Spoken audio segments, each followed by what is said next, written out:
آج ہم ایک ایسی کتاب پر بات کر رہے ہیں جس نے آپ کہہ سکتے ہیں کہ تعلیم کی دنیا میں ایک طوفان برپا کیا تھا۔ جان ژاک روسو کی ای میل یا تعلیم پر۔ یہ 18ویں صدی کی کتاب ہے، بہت با اثر لیکن شاید اتنی ہی متنازع بھی۔ جی بالکل، یہ صرف ایک کتاب نہیں، یہ ایک پورا فلسفہ ہے، انسان اور معاشرے کے بارے میں ایک گہرا سوال۔ اور آج ہمارے پاس اس کے کچھ اہم حصے ہیں، اقتباسات ہیں، اور ساتھ میں جو اس کی انگریزی مترجم ہیں بابرا فوکسلی اور دوسرے مصبرین، ان کے نوٹس اور تجزیے بھی ہیں۔ اچھا، تو کوشش یہی ہوگی کہ روسو کے جو بنیادی خیالات ہیں نا، خاص طور پر یہ کہ تہذیب انسان کو بگاڑ دیتی ہے اور ہمیں فطرت کی طرف لوٹنا چاہیے، ان کو ذرا سمجھیں۔ ٹھیک ہے، تو آئیے پھر دیکھتے ہیں کہ روسو نے اس وقت کے جو روایتی طریقے تھے تعلیم کے، ان کو اتنی شدت سے چیلنج کیوں کیا، اور یہ جو فطری تعلیم ہے اس کا اصل مطلب ان کے نزدیک تھا کیا۔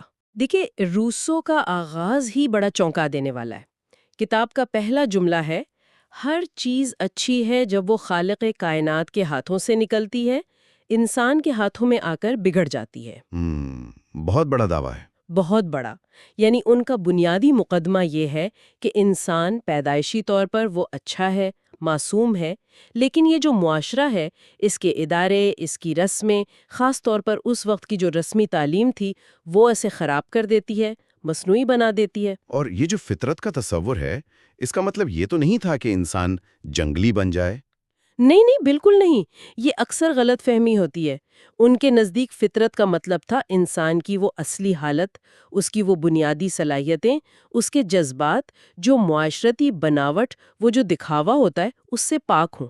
انہوں نے کہا تھا کہ تعلیم کے تین استاد ہیں، ایک تو خود فطرت جو اندر سے ہماری صلاحیتوں کو بڑھاتی ہے، دوسرے اشیاء یعنی ہمارے آس پاس کی دنیا جس سے ہم تجربہ کرتے ہیں، اور تیسرے انسان جو ہمیں سکھاتے ہیں۔ اچھا۔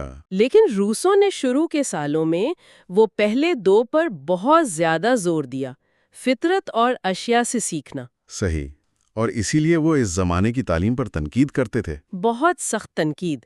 ان کا کہنا تھا کہ وہ تعلیم کیا کرتی ہے، بس الفاظ رٹوا دیتی ہے، سماجی آداب سکھاتی ہے جن کی بچے کو سمجھ ہی نہیں آتی، اور وقت سے پہلے جب عقل پختہ نہیں ہوئی تبھی منطق اور فلسفے کا بوجھ ڈال دیتی ہے۔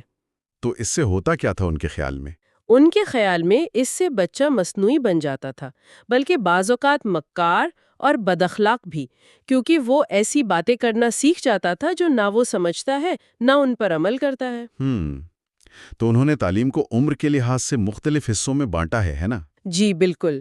پہلا مرحلہ انہوں نے کہا بچپن، یعنی پیدائش سے لے کر تقریباً 5 سال تک۔ اس میں سب سے اہم چیز ہے جسمانی صحت اور آزادی، اور حواس کا آزادانہ استعمال۔ اور وہ جو بچوں کو کس کے کپڑوں میں لپیٹنے والی بات تھی؟ ہاں، سواڈلنگ، اس کی انہوں نے شدید مخالفت کی۔ کہا کہ نہیں، بچوں کو کھلا چھوڑو، انہیں حرکت کرنے دو، گرنے دو، خود اٹھنے دو۔ ان کے پہلے استاد کون ہیں؟ ان کے پاؤں، ان کے ہاتھ، ان کی آنکھیں۔ یعنی تجربہ کرنے دو۔ بالکل، سیکھنا صرف براہ راست تجربے سے ہو اور ضرورت کے تحت ہو۔ نصیحتیں، حکم، سزا، یہ سب بیکار ہیں۔ اگر بچہ کوئی چیز چاہتا ہے، کوشش کرنے دو، گرتا ہے، خود اٹھنے دو۔ ڈاکٹروں سے بھی دور رکھنے کا کہا تھا انہوں نے؟ ہاں، یہاں تک کہا کہ بچوں کو ڈاکٹروں سے جتنا ہو سکے دور رکھو۔ صحت کی بنیاد کیا ہے؟ صفائی، سادہ کھانا اور جسمانی مشقت۔ اور ایک اور مزے کی بات، کہا کہ بچے روئیں تو فوراً بھاگ کر مت جاؤ، ورنہ وہ اسے ہتھیار بنا لیں گے۔ اچھا۔ جی، اور ماں کے دودھ پر بہت زور دیا۔ کہا کہ اصلی نرس ماں ہے اور اصلی استاد باپ، یعنی والدین کا کردار مرکزی ہے۔ تو یہ تو ہوا 5 سال تک جسمانی نشوما پر زور۔ اس کے بعد آتا ہے لڑکپن، بوائے ہوڈ، تقریباً 5 سے 12 سال کی عمر۔ اسے روسو نے منفی تعلیم یا نیگیٹو ایجوکیشن کہا۔ منفی تعلیم؟ یہ کیا مطلب ہوا؟ کچھ نہ سکھانا؟ نہیں، یہ نام تھوڑا سا آپ کہہ سکتے ہیں گمراہ کن ہے۔ اس کا مطلب یہ نہیں کہ کچھ سکھاؤ ہی مت، بلکہ اس کا مطلب تھا بچے کو برائی سے اور غلطی سے بچانا، یعنی معاشرے کے جو غلط خیالات ہیں، تعصبات ہیں، وقت سے پہلے جو علم ہے، اس سے اسے محفوظ رکھو۔ روسو نے کہا تھا کہ اس عمر میں وقت ضائع کرو۔ وقت ضائع کرو؟ ہاں، یعنی اسے جلدی جلدی بڑا کرنے کی کوشش نہ کرو، اسے بہت کچھ سکھانے کی جلد بازی نہ کرو، اس کی جو اپنی فطری رفتار ہے اسے چلنے دو۔ تو پھر سیکھے گا کیسے اس عمر میں؟ صرف تجربے سے، حواس سے، کوئی زبانی سبق نہیں، کوئی اخلاقیات کا لیکچر نہیں، سزا بالکل نہیں۔ اگر کچھ غلط کیا ہے تو اس کے فطری نتیجے بھگتنے دو۔ مثلاً کھڑکی توڑ بھی تو ٹھنڈی ہوا میں سونے دو جب تک وہ خود اسے ٹھیک نہ کر لے۔ مطلب چیزوں کی مزاحمت کا سامنا کرنے دو، انسانوں کی مرضی کا نہیں۔ اور کتابیں؟ روسو کہتے ہیں 12 سال کی عمر تک صرف ایک کتاب، ڈینیل ڈیفو کی رابنسن کروسو۔ صرف ایک کتاب؟ یہ تو بڑی عجیب بات ہے۔ رابنسن کروسو ہی کیوں؟ جی، یہ بڑا سوچا سمجھا انتخاب تھا۔ روسو کے نزدیک یہ فطری تعلیم کی بہترین مثال تھی۔ ایک آدمی اکیلا ویران جزیرے پر، اسے سب کچھ خود کرنا پڑتا ہے، اپنی بقا کے لیے، کھانے کے لیے، رہنے کے لیے۔ صحیح۔ وہ کتابوں سے نہیں سیکھتا، ضرورت سے سیکھتا ہے، تجربے سے سیکھتا ہے، اپنی عقل، اپنے ہاتھ پاؤں استعمال کرتا ہے۔ تو روسو کہتے ہیں یہ کتاب بچے کو خود انحصاری سکھاتی ہے، محنت کی قدر بتاتی ہے اور فطرت کے اصول سمجھاتی ہے۔ یہ تو واقعی اس وقت کے لحاظ سے بڑی انقلابی بات ہوگی۔ بالکل، اس وقت تو کلاسیکی زبانیں اور تاریخ پڑھنا ہی تعلیم سمجھی جاتی تھی۔ یہ تو پوری ثقافتی روایت کو چیلنج کرنے والی بات تھی۔ تو اس عمر میں پھر عملی مہارتوں پر زور تھا؟ جی بالکل، جسمانی ورزش، کھیل کود، تاکہ حواس تیز ہوں، آنکھوں سے فاصلوں کا، شکلوں کا اندازہ لگانا، ڈرائنگ کرنا، لیکن فطرت کو دیکھ کر نقل کر کے نہیں۔ مقصد صرف یہ کہ مشاہدہ کرنا سیکھے اور ہاتھ استعمال کرنا سیکھے۔ اور زبانیں، تاریخ وغیرہ؟ وہ کہتے تھے اس عمر میں بیکار ہیں۔ کیوں؟ کیونکہ بچہ ان کے پیچھے جو اصل تصورات ہیں، ایبسٹریکٹ آئیڈیاز یا اخلاقی سبق، وہ نہیں سمجھ سکتا، وہ صرف لفظ رٹتا ہے۔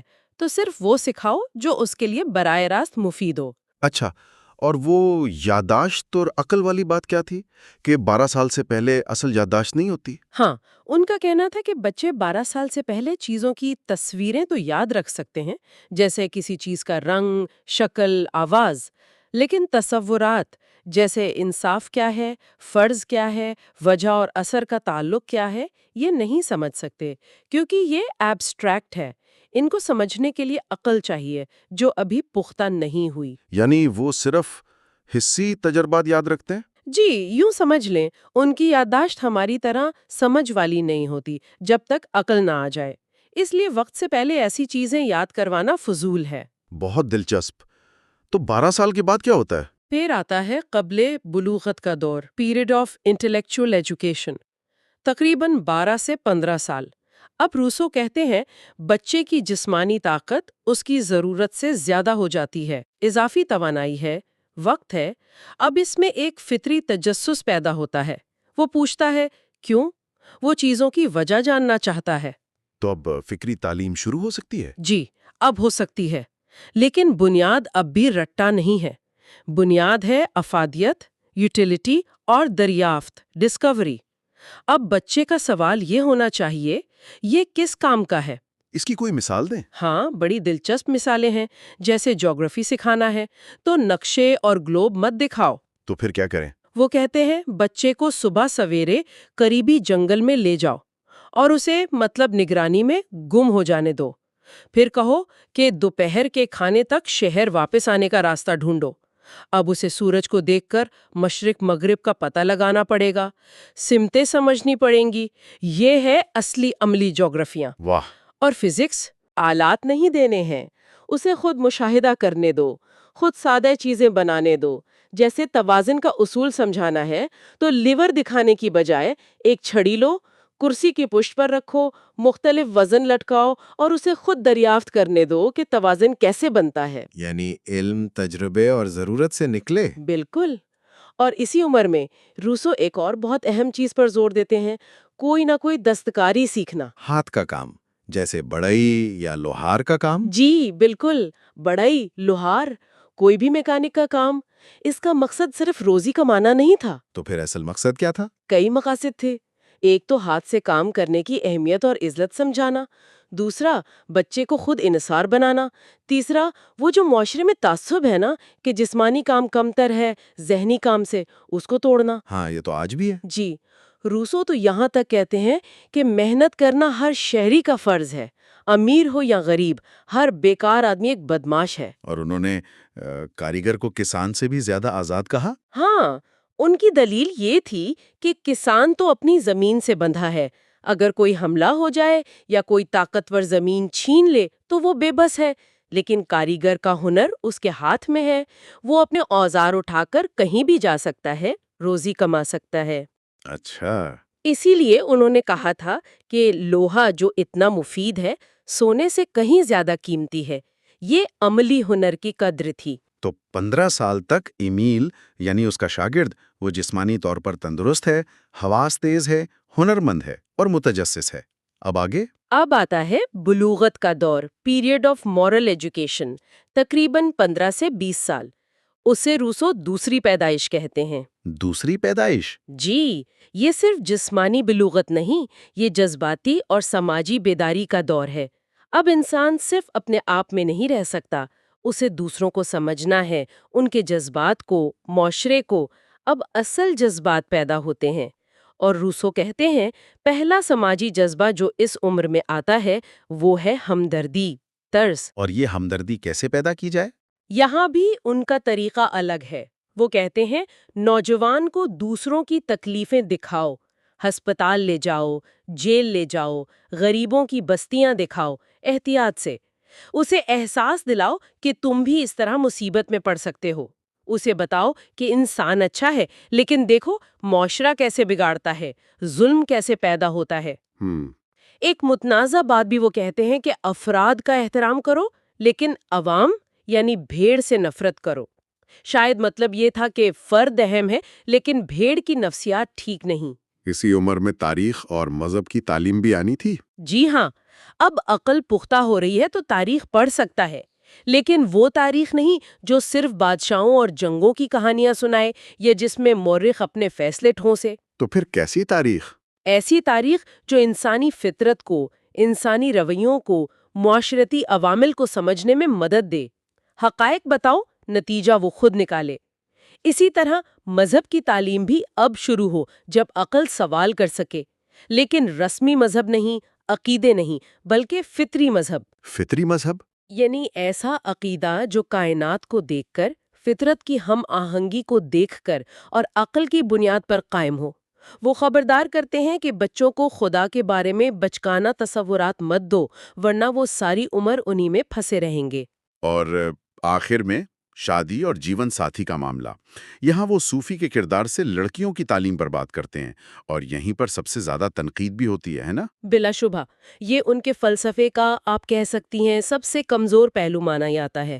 ان کا خیال تھا کہ چونکہ عورت کا سماجی کردار مرد سے الگ ہے تو تعلیم بھی الگ ہونی چاہیے۔ کیا مطلب؟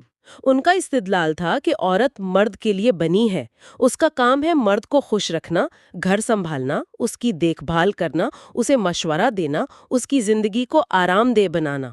اوہ! تو ان کے نزدیک عورت کی تعلیم کا مقصد اسے عملی سمجھ بوجھ دینا، گھرداری سکھانا، صفائی ستھرائی، بچوں کی پرورش، اور سب سے اہم مرد کی نفسیات کو سمجھنا اور اس کا لحاظ رکھنا ہونا چاہیے۔ تو پھر فلسفہ، سائنس یعنی اعلیٰ تعلیم عورتوں کے لیے نہیں؟ روسو کے نظام میں نہیں، وہ عورتوں کے لیے ایبسٹریکٹ علم، گہری عقلی بحثیں یا جو مردانہ اور صاف سمجھے جاتے تھے ان کے سخت خلاف تھے۔ وہ مانتے تھے کہ عورتیں مشاہدے میں تیز ہوتی ہیں، تفصیل دیکھتی ہیں، عملی معاملات میں بہتر ہیں، جبکہ مرد گہری سوچ اور دلیل میں بہتر ہیں۔ یہ تو آج کل بالکل قابل قبول نہیں ہے۔ جی بالکل نہیں، یہ نظریات فوراً بھی تنقید کا نشانہ بنے تھے اور آج بھی ہیں۔ مترجم اور مبصرین سب اس بات پر متفق ہیں کہ یہ روسو کے فلسفے کا سب سے زیادہ قابل اعتراض حصہ ہے۔ تو آئیے ذرا ان تنقیدوں پر ہی بات کر لیں۔ کیا بڑے اعتراضات ہیں ایمائل کو؟ اعتراضات تو بہت ہیں۔ سب سے پہلا تو یہی کہ یہ سالہ منصوبہ بڑا ناقابل عمل لگتا ہے۔ کیا واقعی بچے کو معاشرے سے اتنا الگ رکھ کر پالا جا سکتا ہے، خاص طور پر آج کل؟ ہاں، یہ تو مشکل لگتا ہے۔ پھر یہ جو تعلیمی مراحل ہیں یہ بہت زیادہ سخت گیر، ریجڈ لگتے ہیں۔ نشو نما تو ایک مسلسل عمل ہے، اسے ایسے ڈبوں میں کیسے بانٹ سکتے ہیں؟ 5 سال، 12 سال، 15 سال؟ اور وہ منفی تعلیم والی بات، کیا واقعی 12 سال تک بچے کو برائی سے بچایا جا سکتا ہے؟ اور کیا یہ ضروری بھی ہے؟ یہ بھی بڑا سوال ہے۔ کئی لوگ کہتے ہیں کہ روسو جذبات کو عقل پر بہت زیادہ فوقیت دیتے ہیں، یادداشت کے کردار کو بھی بہت کم کر دیا۔ کیا واقعی بچہ وہ یاد نہیں رکھ سکتا جو سمجھتا نہیں؟ جدید نفسیات تو شاید یہ نہ مانے۔ جی، جدید نفسیات کہتے ہیں کہ سیکھنا اور سمجھنا تو بچپن سے ہی جڑا ہوا ہے۔ پھر ان کے اپنے خیالات میں تضاد بھی نظر آتا ہے۔ ایک طرف وہ فرد کی آزادی کے سب سے بڑے حامی ہیں، دوسری طرف ایمیل کی تعلیم کا پورا منصوبہ انتہائی کنٹرولڈ ہے، پہلے سے طے شدہ ہے۔ اور عورتوں کے بارے میں خیالات تو ہیں ہی مسئلہ۔ بالکل، وہ تو وقت کے ساتھ سب سے زیادہ مسترد ہوئے ہیں، اور یہ الزام بھی لگتا ہے کہ روسو خود اپنی زندگی میں ان اصولوں پر نہیں چلے، خاص طور پر اپنے بچوں کے معاملے میں۔ تو ان سب باتوں کی وجہ سے ایمیل کو ایک خواب، ایک یوٹوپیا تو کہہ سکتے ہیں، لیکن ایک عملی تعلیمی منصوبہ شاید نہیں۔ لیکن اتنی ساری تنقید کے باوجود یہ تو ماننا پڑے گا کہ اس کتاب نے تعلیم پر اثر بہت گہرا ڈالا ہے۔ اوہ، بلا شبہ، ایمیل ایک انقلاب تھا۔ اس نے پہلی بار تعلیم کا مرکز استاد یا کتاب سے ہٹا کر بچے پر منتقل کیا۔ بچے کی انفرادیت کا احترام، اس کی اپنی رفتار سے سیکھنے دینا، تجربے سے سیکھنا، حواس کی اہمیت، کھیل کود، جسمانی صحت پر زور۔ یہ سب باتیں آج تو عام لگتی ہیں۔ آج عام لگتی ہیں، لیکن ان کی جڑیں روسو کے کام میں ہیں۔ یہ اس وقت انقلابی تھیں۔ اس نے پوری بحث کا رخ بدل دیا۔ کن لوگوں نے خاص طور پر ان سے اثر لیا؟ بہت سے ماہرین تعلیم نے، خاص طور پر پیسٹلوجی اور فروبل، جنہوں نے کنڈرگارٹن کا تصور دیا۔ پیسٹلوجی نے حسی تاثرات پر زور دیا، جو روسو سے ملتا ہے۔ فروبل نے کھیل، سرگرمی، بچے کی اپنی کوشش کو بنیاد بنایا، یہ بھی روسو سے متاثر تھا۔ تو خلاصہ یہ کہ ایمیل ایک، آپ کہہ سکتے ہیں، پیچیدہ کتاب ہے، متضاد بھی، لیکن بہت اہم۔ اس نے جو سوال اٹھائے وہ آج بھی ہمارے سامنے ہیں۔ یقیناً روسو آج بھی ہمیں سوچنے پر مجبور کرتا ہے۔ کیا واقعی یہ جو ہماری جدید تہذیب ہے، ہماری تعلیم، ہمارے ادارے، یہ ہمیں ہماری فطرت سے دور کر کے مصنوعی بنا رہے ہیں؟ کیا اس کے فطری انسان کا تصور آج کے اس پیچیدہ معاشرے میں کوئی معنی رکھتا ہے، یا یہ صرف ایک رومانوی خیال ہے؟ ان کے خیالات چاہے کتنے ہی عجیب کیوں نہ لگیں، ہمیں اپنی موجودہ تعلیمی ترجیحات پر، مقاصد پر دوبارہ غور کرنے کی دعوت ضرور دیتے ہیں۔ اور شاید سب سے بڑا سوال جو روسو چھوڑ جاتا ہے وہ یہی ہے کہ تعلیم کا آخر مقصد کیا ہو؟ کیا فرد کو بس معاشرے کے موجودہ نظام میں فٹ کرنا ہے، ایک کارآمد پرزہ بنانا ہے، یا پھر تعلیم کا مقصد فرد کو اس قابل بنانا ہے کہ وہ معاشرے کو، اس کی اقدار کو تنقیدی نظر سے دیکھ سکے، سوال اٹھا سکے، اور اپنی جو فطری صلاحیتیں ہیں، اپنی اصلیت ہے، اسے زیادہ سے زیادہ جان سکے اور پروان چڑھا سکے؟ جی، روسو کے خیالات، چاہے ہم ان سے اتفاق کریں یا اختلاف، ہمیں ان بنیادی سوالات پر سوچنے پر ضرور رکساتے ہیں۔